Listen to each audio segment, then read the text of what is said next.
SSS President and CEO Rolando Ledesma Makasait iginiit na maliit lamang ang kanilang sahod sa katatapos lamang na SSS Stakeholders Forum na ginanap sa Taguig noong May 14, 2024.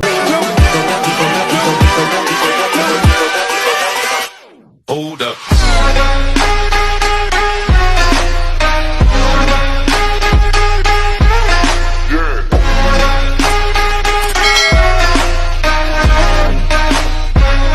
Hello mga ka-vlogs! Saan ka mang dako sa mundo? Welcome dito sa aking YouTube channel. Kung bago ka pa lang dito at nais mo mga informative content na andito sa aking channel ay maaari nyo pong i-click ang ating subscribe button pagkatapos mong panoorin ang video na to at maaari kang maging miyembro dito sa aking channel. Sa pamamagitan ng pag-click ng join button, mamili ka ng mga perks na nais mo mga ka-vlogs. Hello po sa lahat ng mga SSS members sa katatapos po na ginanap na SSS Stakeholders Forum sa Taguig City noon pong May 14, 2024 ay napag-usapan po sa open forum na parte ng nasabing Stakeholders Forum, no, itong sahod ng SSS officials, kabilang na po ang sinasahod nitong ating mga executives and top management, kabilang na ang SSS President and CEO Rolando Ledesma Makasait, no, kung magkano yung sinasahod nila, gaano kalaki o gaano kaliit yung kanilang sahod sa SSS. Narito, panoorin po natin muna mga ka-vlogs. At saka hindi totoo na malalaki ang sweldo namin. Huwag kayo maniwala doon. Kami po ay subject din po sa salary standardization law. Hindi po kami malaki ang sweldo po. Alam niyo po, aminin ko na sa private ako nagaling, kaya medyo mas malaki ng bahagya yung sweldo ko sa private kaysa sa government. Hindi ko totoo na pinapaakyat namin yung sweldo namin. Bawal po yun. Nakita niyo naman po yung tsura ko. Ganito ba ho yung mga... Ha?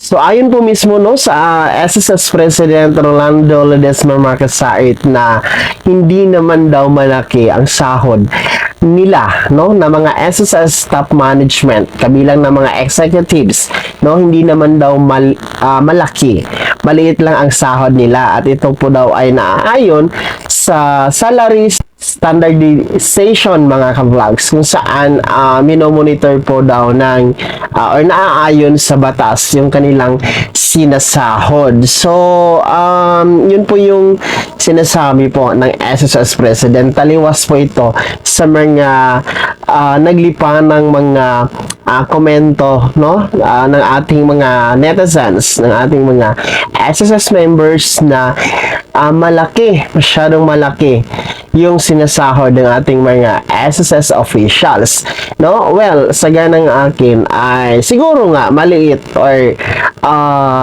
naaayon sa batas yung kanilang sahod, no? May sinusunod kasi tayo na salary grade mga ka-vlogs, no? Merong salary grade 1, grade 2, grade 3, I think hanggang grade 30 yung salary na standard dito sa Pilipinas mga ka-vlog. So I think naaayon naman doon yung kanilang sahod, no, kasi subject for audit din po kasi itong SSS, since under din po siya ng gobyerno natin, so kailangan silang i-audit and kailangan din po nilang sumunod sa salary standardization mga ka-vlogs, or yung salary grade na tinatawag natin. So pero sa kabilang dako, hindi natin alam kung let's say tama lang yung sahod nila pero nabawi naman doon sa mga incentives, mga commission. So hindi natin alam.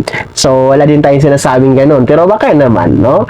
Kasi maraming ulat na nababasa natin na talagang malalaki yung kanilang tinatanggap, no? Itong mga SSS officials, lalong-lalo pa kung panahon ng Disyembre, no? Panahon ng Pasko, itong mga Christmas bonus na tinatawag nila. So, kayo mga ka-vlogs, no, bilang mga SSS members, SSS pensioners, naniniwala ba kayo na maliit lang ang sinasahod ng mga SSS officials? Naniniwala po ba kayo sa sinabi ng SSS President and CEO Rolando Ledesma Makasait na maliit lamang or tama lamang yung kanilang salary dyan sa SSS?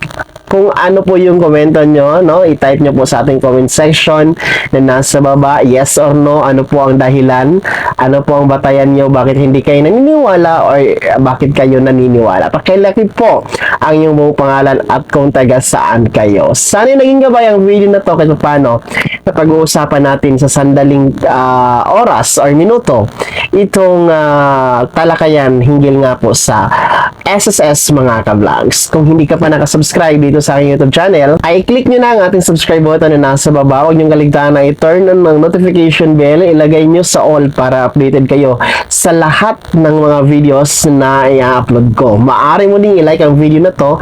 Kung meron ka pang mga katanungan, ay maaari mong i-comment sa comment section na nasa baba. At paki-follow na din po ang aking official Facebook page na andyan sa screen nyo. Muli po ako si Daniel Timpawa na nagsasabing dito sa aking YouTube channel, pawang katotohanan at lahat totoo lamang.